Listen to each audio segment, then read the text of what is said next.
All right. Hi everyone. Thank you for joining the event today. My name is Kuhn Peng. I'm pursuing a Master in Management Science Engineering degree at Stanford University. I'm also the Vice President of Stanford Blockchain Club and also founding director of the Stanford Blockchain Accelerator Program, where we incubate top startups, crypto startups out of the Stanford blockchain ecosystem. So today, we had the pleasure to have Wartull today with us to share like his views and perspective as a core team member from Olympus. So that being said, I'll let Wartull do like a little bit intro of yourself. Yeah, thank you very much, and thank you everyone for having me. Excited. It's 2 a.m. here in Europe, but happy to talk to you all. It's typical working hours for me now, so that's fine. A little bit about myself. So I got into crypto basically during my studies. I bought some knockoff sneakers in China, I think, for half a Bitcoin back then, and never got out of crypto. So it caught my attention. Found it very interesting, did some investing, went through the whole 2017 ICO boom with like bananas on the blockchain, right?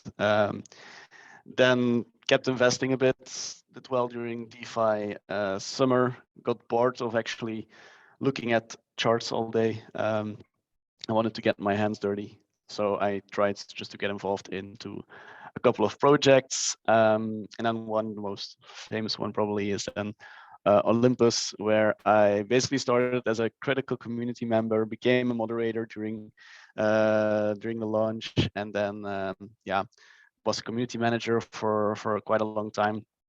And now I'm doing the DAO coordination role a bit. So we have 170 contributors. That are paid actually, and they need coordination. So there I try to help out, and as well as like some relationships with partner protocols. That's a bit my role at the moment. Awesome. Thank you for the intro. So I think just to start off, for every person at this event to know, like what we'll do is, I think everyone's muted now. If you have any questions any point that Walter mentioned during the conversation, feel free to throw your question to the chat. And later on, we'll open the floor for questions. We'll start with first like a list of questions prepared, and then second half will be a live question from the audience. So you can just raise your hand. I will just ask you to mute, and you'll be able to ask live questions. All right, cool. That being said, we'll start with a list of questions that we have prepared and collected from people ahead of time through a Google form. So just start off. So can you like just to level set, like give a high level kind of introduction of OlympusDAO for some people on the call who are not very familiar, and the bonding and the staking mechanisms? Yeah.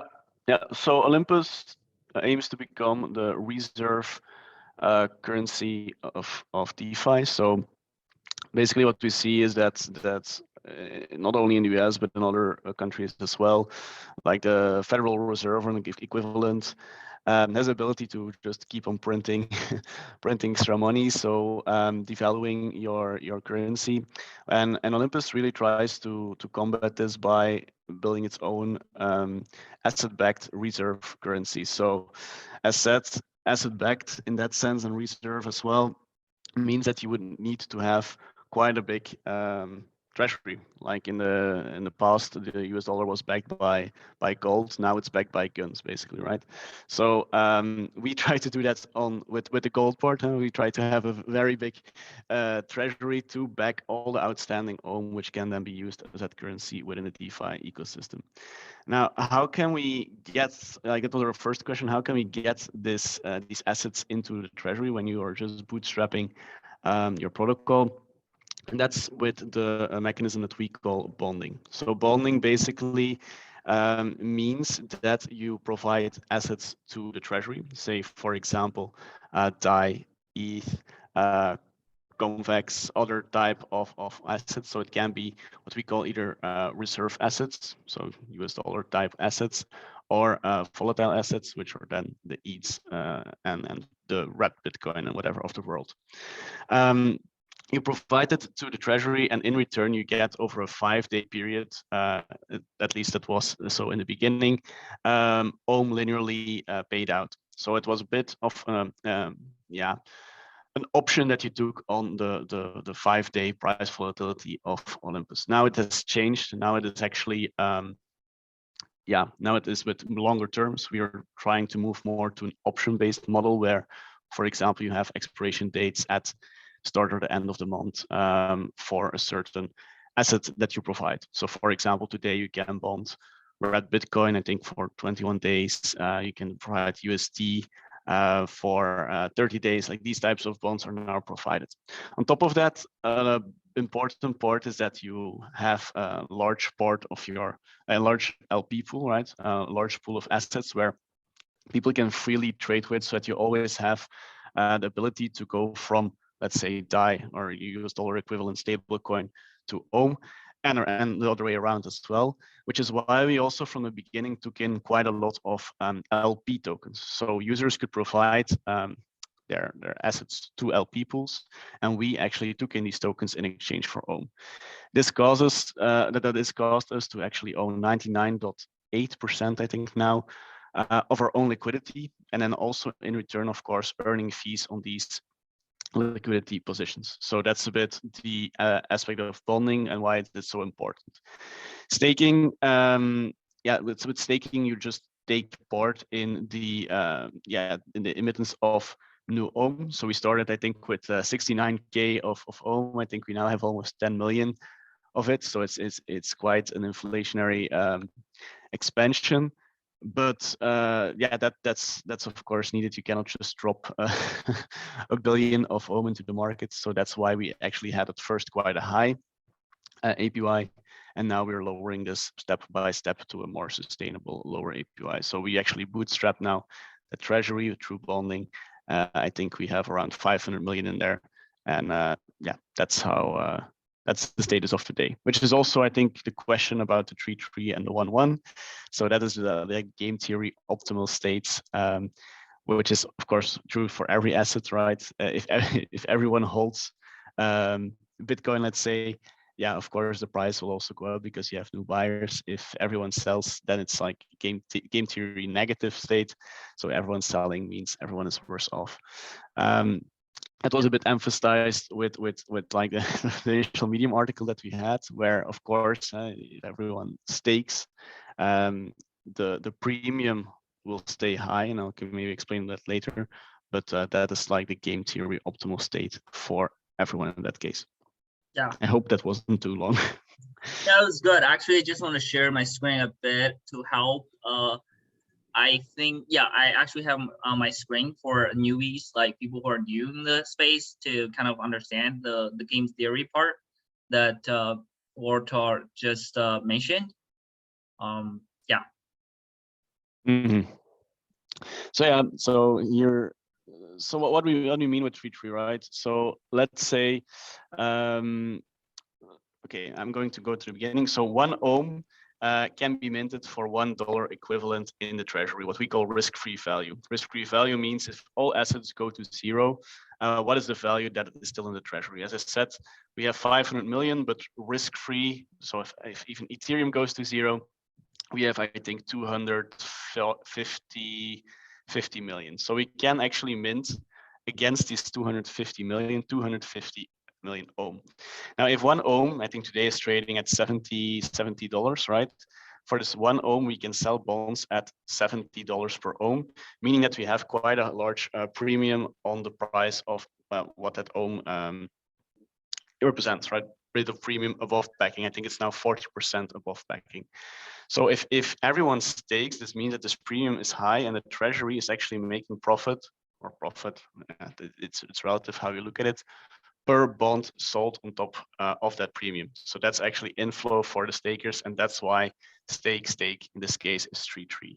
You also have other things like 1-1, people that bond we call that one because it's also positive, but maybe less positive as staking. But overall, I think we're actually changing this now more and more, as we've seen also now in changing market conditions, to actually put more emphasis on bonding in the mid to long term. Yeah, thank you for the explanation. So that's great intro and level setting to make sure people who are now very familiar to get some familiarity. The next question is, I think one of interesting theme, and I think Olympus helped to introduce to DeFi 2.0 is this concept of protocol controlled value or protocol controlled liquidity. So what's your view on the future of this protocol controlled value? And also that's first piece of the question. Second piece is, what do you think is still missing now in like the DeFi world that could become the main theme for DeFi 3.0? Yeah, so it's funny that you use the term DeFi 2.0. I remember when we actually memed it into existence, and the entire DeFi 1.0 space was very mad at us because I saw it as competition, I guess. But it's just funny to me. Yeah, because we're all trying to do the same thing, right? There's no hard feelings. Yeah, protocol controlled value. I think we really showed that owning your own liquidity can be quite powerful. For the people that follow us closely, as you've seen in the past few days or weeks, yeah, there has been quite some volatility. If we would not have had our own liquidity, it would have dried up totally, and there would like be almost an illiquid token against it. So it showed that, especially if you aspire to be a reserve currency or a much used Lego block within DeFi, you need a lot of liquidity, and if you own it yourself, you also have the power to do with it what you want and earn from it. So I think, especially on the LP part, we have proven that we can definitely that's definitely an improvement from, for example, DeFi 1.0, where everyone had to give quite large farming incentives for LP to provide liquidity. And then when there were new alternatives, or what we now see with, for example, a Phantom, right? Everyone is migrating to the newest hot piece in town, and leaving behind you, even if you still have offered like for 6 months, then a lot of farming rewards. I think that's very valuable. On top of that, you can also see with the curve wars. I don't know how well you all know that, but for example, with all these governance tokens for Curve, Convex, and now also Frax, right? We see more and more the emphasis on DAOs of owning their own governance power in these protocols, like a Curve, like a Convex, and also their protocol controlled value, as you said, is quite valuable to again direct rewards to certain pools if necessary. So, for example, I think the Convex bribe cycle closed yesterday, and just on our position, we make, I think, 500,000 to 750K every 2 weeks just by the value that we have from our Convex voting power. Then the second part of the question was, what is missing and not working? And could be a theme for DeFi 3.0. I think for now, and I see that more, too often, is that protocols they are working with each other, but it's more like a derivative. And then so you take your coin and you put it somewhere else, and it generates just more yield. But there's not really enough utility in the market to actually make sense. So I think we really still miss these ideas that are decoupled from traditional finance, where we are getting there. I think, for example, we are a bit redefining it. Things like Alchemix with self-repaying loans are also already thinking a bit more out of the box, but it's always still a bit rooted in the ideas that the traditional finance world has. And I think DeFi 3.0, and I haven't seen anything yet that goes into that direction, but I hope that it will become with something truly revolutionary, as opposed to just iterating on existing systems. That's my thought behind that. I see. Thank you for sharing. Yeah, so the next question we have is like from the audience actually, like from people who submitted their Google form, is one, I think one major source of revenue for Olympus is like the transaction fee from the liquidity LP tokens, right? Locked in the treasury, like 99.8%, as you mentioned. So what are some other like source of revenues? Yeah, so other sources, yeah, there are a couple, right? So we have Olympus Pro, meaning we offer our bonding mechanism to other protocols where they can use, for example, the front end that we provide, the contracts that we have audited with like a top tier firm, our knowledge about running these bonds with the right parameters. So for example, these bonds you need to define what is, for example, the maximum bond size, which capacity do you want every week, these types of factors. So we provide there some bit of consultancy and support for that.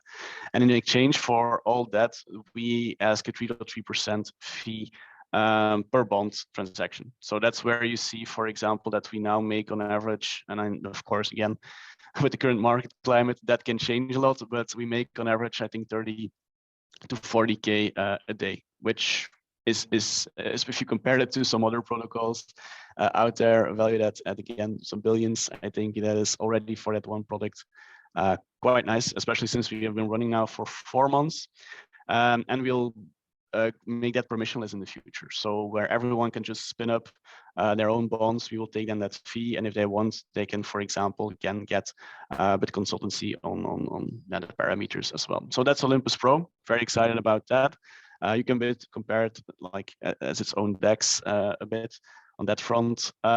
We have, of course, as I said, the governance assets that we hold. We hold quite a significant amount of convex. I think we're the 4th largest DAO holding convex. So as I said, every 2 weeks we get between 500 and 750K of bribes.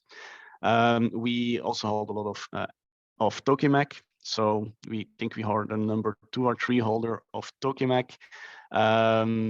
Yeah, which we can also now use just to farm, of course, but in the future to direct liquidity, which is interesting. We also, of course, invest our treasury. We want to make sure, like, because sometimes that's misconstrued that we are a fund. That's totally not true. In the first place, a reserve currency should be very safe with the asset it deploys. So that's why we only deploy, I think, 33% of our risk-free value into other protocols. So, and also there we do a risk assessment so that it's, for example, not too centralized and so on. But on that, we are, for example, farming with our stables or with our ETH. That's the revenue source.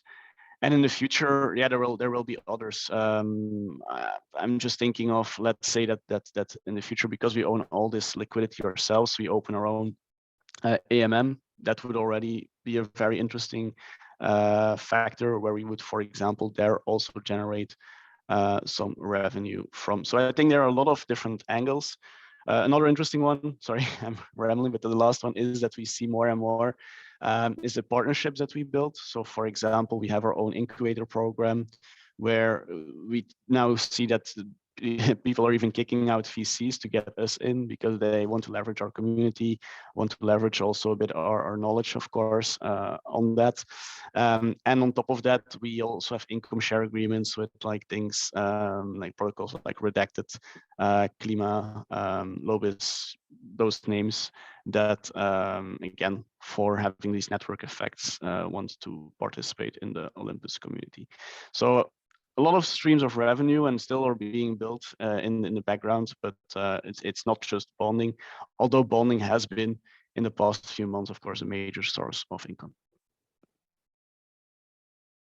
Makes sense. Thank you for sharing. There seems to have like seems to be quite some options in terms of source of income. Exactly. Yeah, that's good. And also actually kind of it leads to the next question. Seems like the market, especially in the last few days, is changing pretty rapidly. So given the the market condition and the uncertainty around the market condition, whether there's already a bear market or there's so much going on there. Is there any like kind of change of plan, and what's your take on that? And in terms of the Olympus team take on that, and what's your plan like going forward? Yeah, very good question. I think a lot of people are too soon with calling it now a bear market. I feel it's a lot of volatility. I will say that. I also don't think that you should pivot away, and we definitely shouldn't do that. I think what we should realize, however, especially for the Olympus model, as we've seen in the market as well, is that we need to reshift the focus from staking, which is basically just a participation trophy in the protocol. You can unstake at any time, towards more the bonding aspect with maybe variable lengths of bonds. I think that's very important, where that is basically a version of locked staking, where you provide provide your own, and it's basically locked up for say 30 days or 40 days or whatever. And then we can provide, for example, a liquid market by NFTing those bonds, and then that people can speculate on, let's say, the expiry date of a bond in September. These types of things are quite interesting to play with. And I think, especially in the bear market, especially at the price that we trade on today, Olympus is very well positioned, I think, to provide utility to these DeFi protocols. And that's in the end what we want to do. As I said in the beginning, we want to be the reserve currency of DeFi. And with Olympus, especially also with like a proposal that we now did to support a certain price point, right? You will always be guaranteed that there is a certain price point per ohm. While with other assets that are being used, you never have that. So that's quite important there. And in a bear market, we should really leverage that.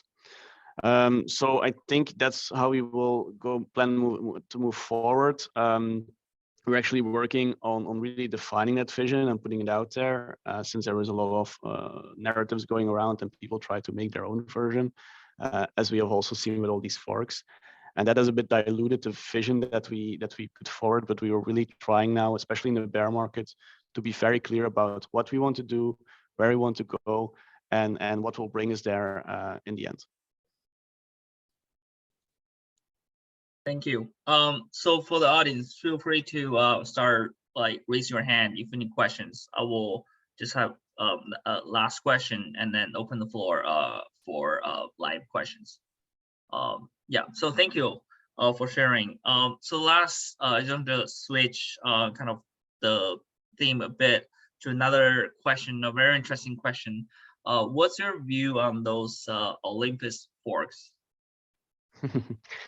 Yeah, it's interesting, right? I think someone made the analysis of GitHub copies and forks, and I think Olympus was, after Uniswap, the most forked project of the past 2 years. So yeah, it's interesting to see, and especially also what happens now, right? I think a lot of people wanted to copy us in a sense, and maybe a copy that was just really a one-to-one copy. And what you have seen is that only Olympus was able to get that, what I call escape velocity, where it was able to have a sufficient treasury to, again, and sufficient liquidity to sustain continuous, I call it testings of the price levels. So I think that's what we have seen there, and a lot of forks that basically didn't have that, or focused too much on taking in certain exotic assets, really missed the ball on that, and are now pivoting. I've seen again proposals today of some forks that want to give even the treasury to charity, and like very strange ideas that are now being voted upon. And I think in the end there will only be one king left, and that will be Olympus. There are some interesting variants of it. As I said, we have Redacted as a partner, who are basically trying to amass as much as possible governance tokens to be like this force, the governance force within the space. You have Klima, which which is also an interesting idea, where they would try to take in their treasury like these carbon tons, the retired carbon tons, which also has its issues, but at least they put a spin on it. And I think the entire bonding narrative, which we also, for example, see now with Andre Cronje's new project, right, the V3.3, really brought something new to the space. But I really am convinced that there can only be one Olympus-like project.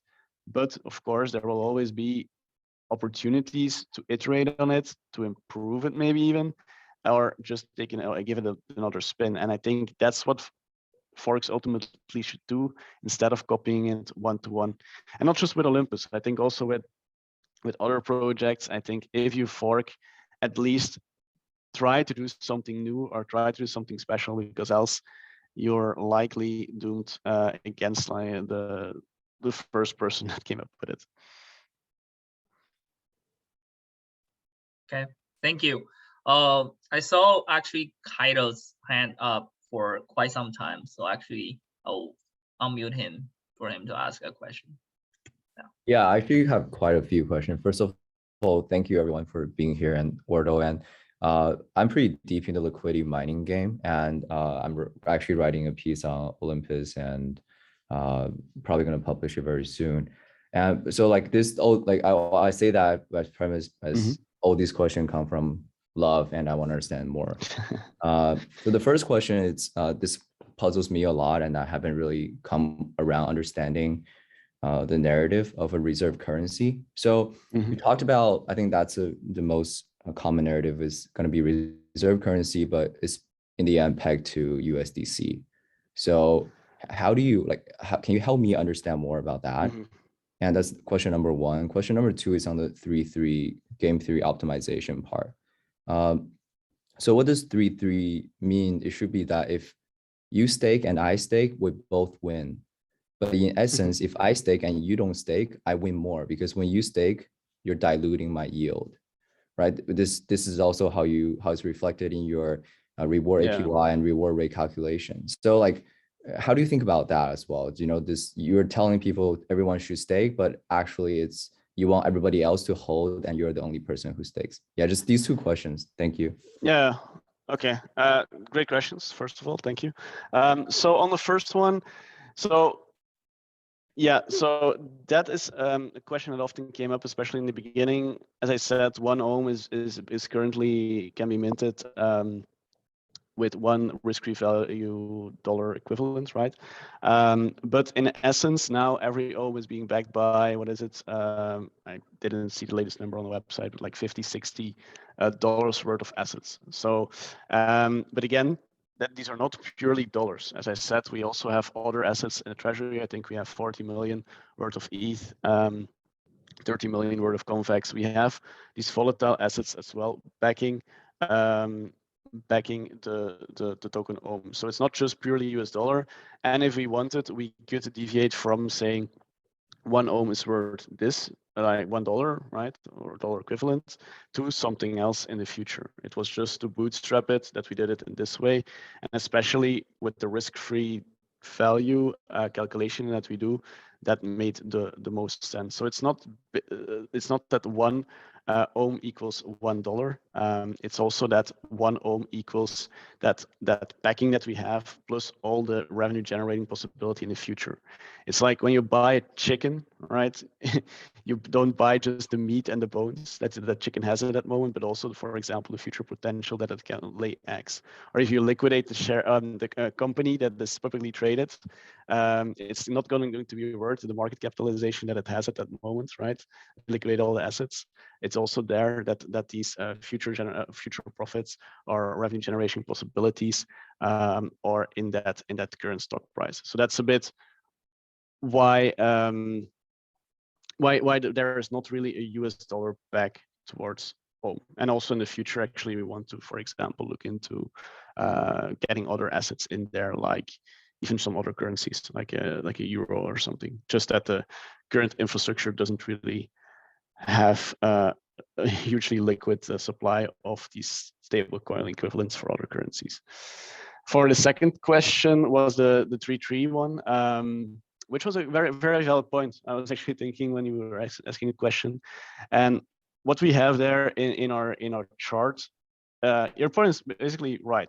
So if I'm holding and you're staking, you're winning more because I'm not selling, but I'm getting diluted because every 8 hours, for the people that don't know that, every 8 hours there is the rewards emitted, but every 8 hours you will actually earn more than me, and I will get diluted. But there isn't any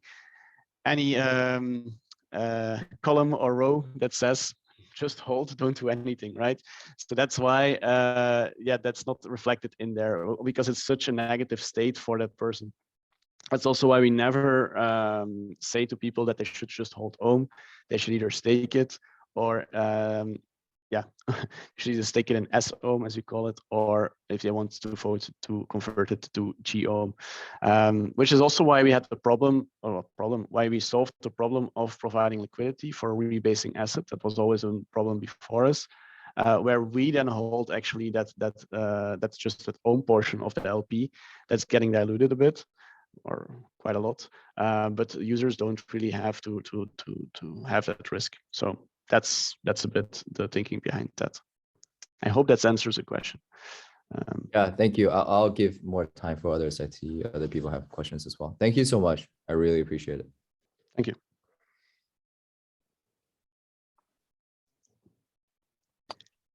Oh, looks like I'm muted. Hi, Wartull. I had a question on the recent comparisons people have been making on Olympus to just like a hedge fund. Yeah. I guess my thoughts are like, how legitimate do you think that is? And then also, you know, how does that align with the goal of being a decentralized reserve currency? And if those are like kind of differing goals. Yeah, they're totally different. We don't want to be a fund. We want to be that very clear. A reserve currency should be very, very careful with how it deploys its assets, where it deploys them, and also just with the narrative, right? We don't want users to think that Ohm represents the upside that you can have in these incubated projects, for example. These are nice to have, but not a need to have, and they only represent a very small proportion of the treasury. The main income drivers should be other things, such as bonds, such as all these other products that I mentioned in the beginning, and not the assets in the treasury. That doesn't mean that we can't invest them to a certain degree into like curve or convex, but that does mean that we are should be very, very careful about that. That's also why we're actually exploring of letting part of these assets just be managed by let's say a Yearn or a StakeDAO or protocols in the space that are indeed putting themselves up at the front of being these asset managers. I don't think it should be the goal of a reserve currency or our DAO, Olympus in specific, to do these types of things. And that will never be the case. So that's what we want to be very clear on. I know that, for example, a Wonderland, right, which is a one-to-one fork basically on Avalanche, now really goes that route because they didn't really, they went below their backing value and they pivoted away from the idea of being that reserve currency. But then also from a regulatory perspective, you're really opening up a can of worms, which you don't want to do. And it also is something that I think we think is not even worth it exploring. So we are still with that vision of being a reserve currency, and we also, I think, have acted that way since the start. Thank you, Andy. Jeff. Hi, thanks. So my first question, well, I had a question that like kind of follows up with that one. And that is like how Ohm trades at a certain multiple of your treasury, and where you expect that to go to over time. Do you think like Ohm will generally trend towards your risk-free value of your treasury so that you hit that like 1-to-1, or if it'll continue to trade at a multiple?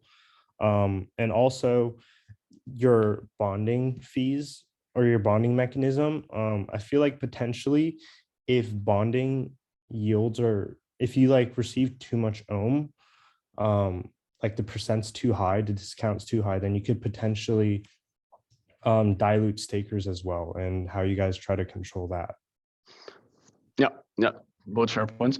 So the first one was how trades at certain multiple. That's I find a very fun, not fun, but like interesting critique some people had, especially over the past few days on Twitter. I dare you to find any assets out there that's not trading at a multiple of its treasury or like value that is in the team's bank account, right? So for example, if that were the case, that people know that coin should trade at their backing value, then I think 99.9% of the coin should trade at 0, because most of them aren't backed by anything, right? So Olympus is definitely there changing the narrative. And again, as I said, the comparison with the chicken and the eggs, that's exactly the same thing. There are a lot of governance tokens out there valued in the billions, where you don't have a claim or anything, or even not a guarantee like with Olympus, that there is actually that we will defend the price to a certain point.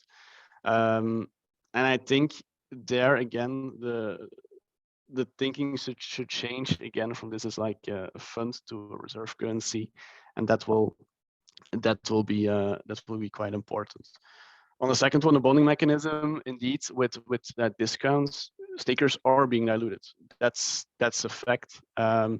But with, I think, the method that we do it, with the capacities that we put it at, and do it very carefully, we have seen, and in comparisons with, again, all these other forks that have done it before, I think stakers have been diluted now. So if you owned 1% of market cap at the start, now you own 0.7%, I think, or something. While your backing per ohm has increased quite significantly. So that's what people should take into account. Yes, you're diluted in percentage of the market cap that you own, but like what your ohm is worth now, especially with the staking rewards, has increased so much more due to that bonding. So it's like the price that you pay, but it is definitely worth it in comparison to what the other situation would have been where the bonding wouldn't have been done. What we will see more and more is these bonding markets will become more and more competitive. As said, what we have now is the ability to NFT those bonds. So if I take on a position of a 60-day bond and the price of ohm goes up, I can actually sell that 60-day bond to someone else in an LP pool that we can incentivize. And because of that, you will get much more interesting and dynamic markets where, for example, we will see more and more these bigger protocols or institutions starting to play these bond markets as you see today in the traditional market as well. So that's, and then the discounts would get lower, dilution would get lower, while then the treasury will still grow because of that added utility. I hope that answered the question. Yeah, thank you, Jeff. So next is Becca. Hi, thank you so much for being here today. So my questions are related to how OlympusDAO operates as a DAO. Okay. Would love just to understand on a high level how OlympusDAO currently is structured in terms of governance and how teams are structured. And then from there, like, can DAO members contribute to projects within Olympus, or is that solely done at the core team level? So maybe start there. Okay, super interesting. Thank you for asking that. That's more my my expertise.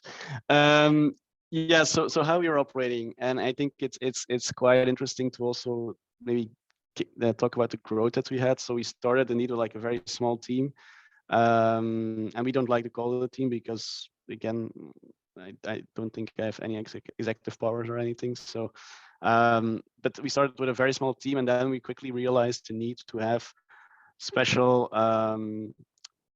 groups of people that, for example, are specialized in marketing. We have a front-end or engineering group. We have a community group, and so on.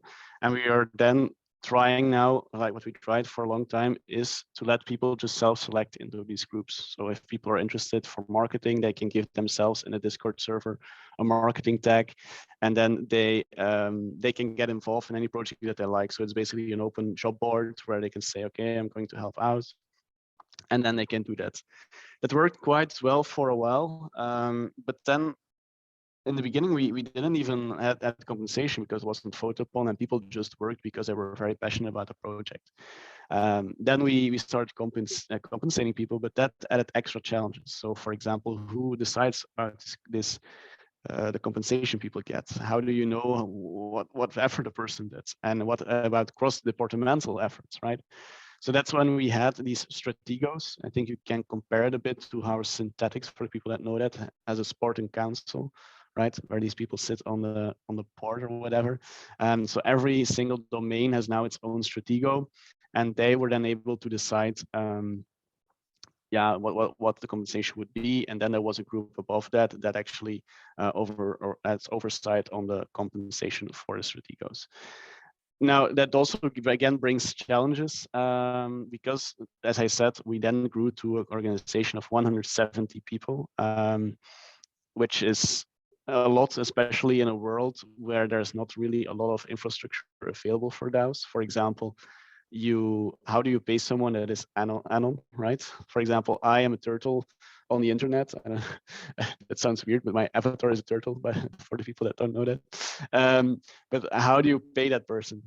Also, people don't want to give their wallet addresses because then they don't want you to be able to track that.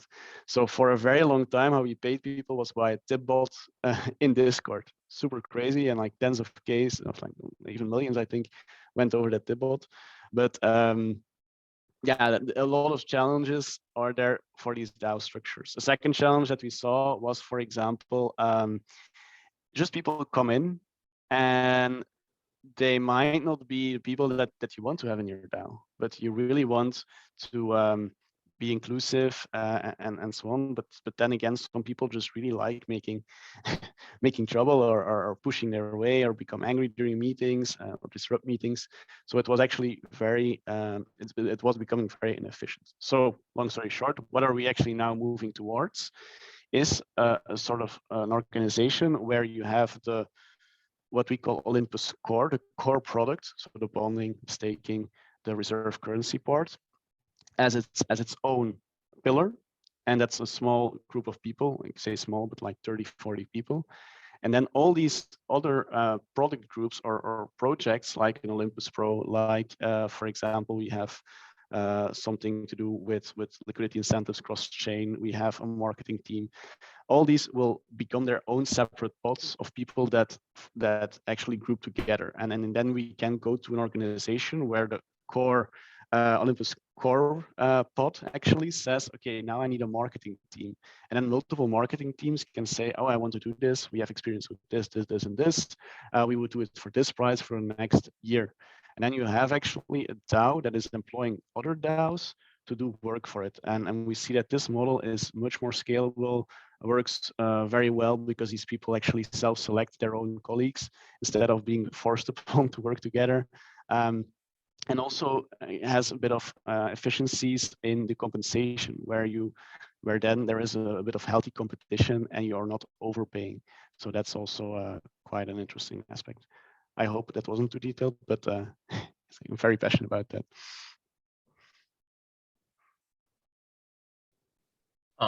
Thank you, Becca. Next is Namrata. Thank you, Kun. Thank you, Wartull, for being here. I guess my question is, how long is the wait time for Olympus Pro? So we applied for Olympus Pro for one of our projects. There are 50 projects ahead of us. So just curious on how long is the wait time, and is there a way to expedite it in any way? A way to expedite this is DM me on Discord after this meeting, and then I can try. Yeah, we have a waiting list of 70 protocols that actually want to be on there. So it's quite a lot. It also has to do what we try to do is launch in cohorts. So basically group together similar projects, either if it's on the same chain or, for example, we had a gaming cohort, DeFi cohort.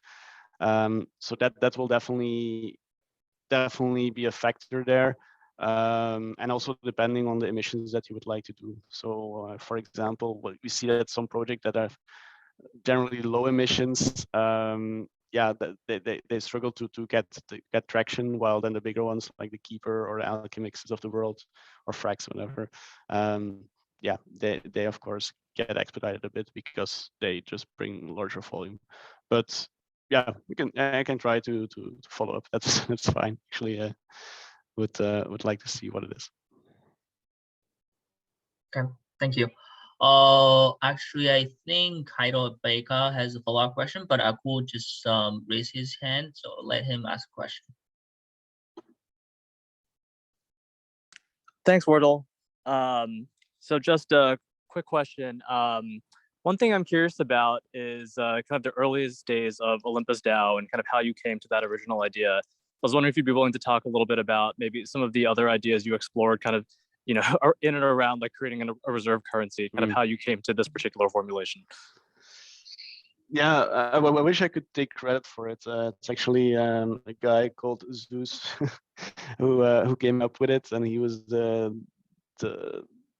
big brain behind this. I think there were quite a couple of iterations, right? So, for example, at first he didn't want this to be backed by dollars but by Bitcoin, because Bitcoin is money but not a currency, right? So that was an iteration. I think also just the need of being less reliant on the US dollar was one. I know that he, for example, took a lot of inspirations from Ampleford, which was also a rebasing token, but their problem was that it could also negatively rebase. So one day you had like $100 in your wallet, for example, and then when you woke up, you had only 80 left, and then you didn't know what happened. So that was a big problem there. And that's something that would never happen. Like, there are only negative rebases with Olympus.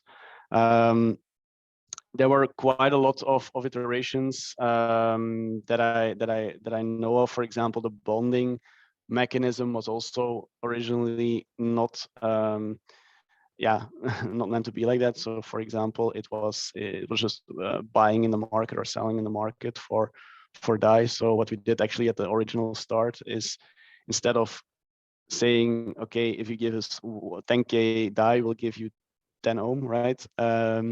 We just sold 10 ohm in the market, and because it was just so size for ants almost, that didn't really matter. But at some point in time, people actually could time that and then buy straight after, for example, which was interesting.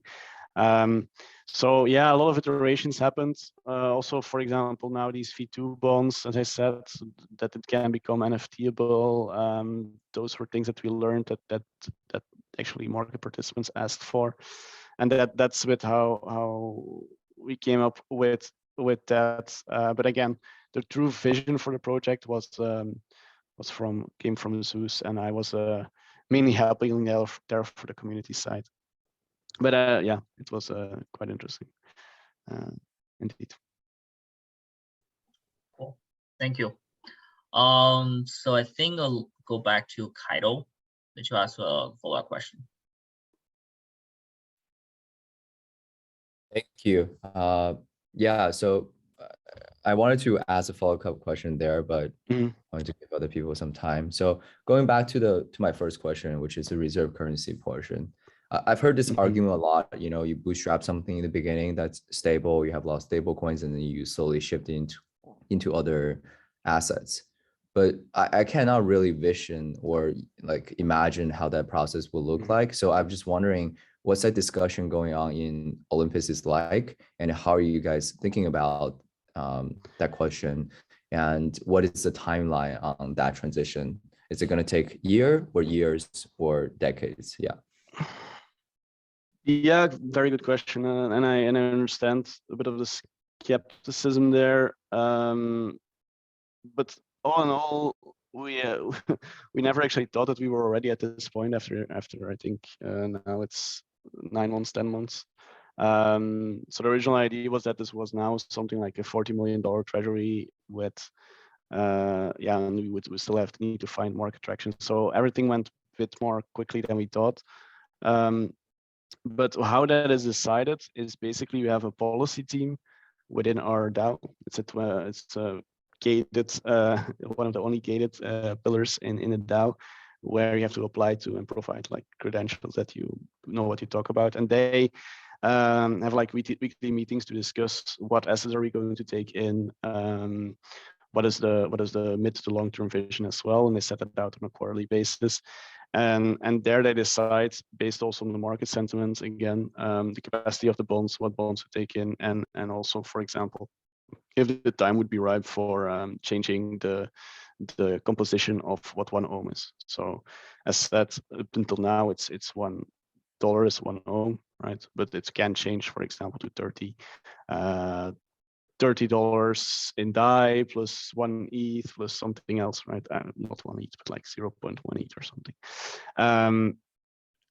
When that happens, how that happens is something that is entirely dependent on the DAO. So we can try to put it forward, but people can vote it down. But again, it's something that will need to be decided when the time is ripe. I can't put like a timing on that. But it's definitely something that is considered already. But it's now considered, in at least latest, I'm not part of the policy team, it's not considered as something for the short term yet, especially since that risk-free aspect. So the risk-free, again, for the people that don't know, is like, again, as everything goes to zero, your dollars will still be dollars, right? So that portion is considered by the market as quite important and is still looked at. And we really are trying to get away from that.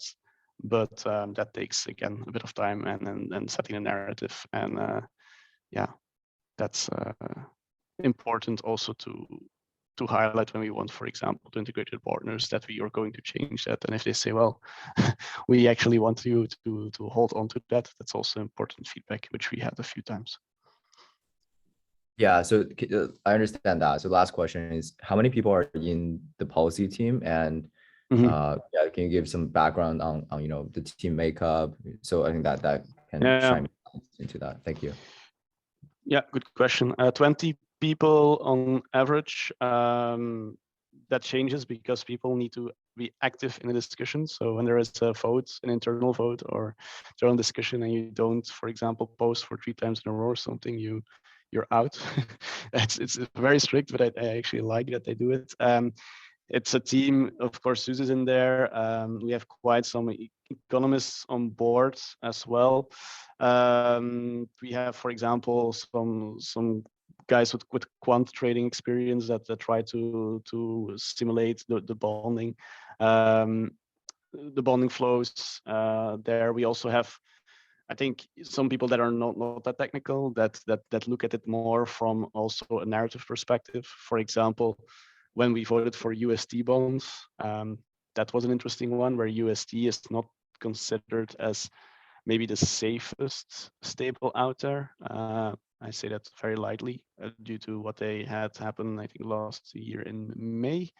But again, there from a narrative perspective, diversification of the treasury, also tapping into a very active community. We said, okay, for a small portion, the risk reward is worth it.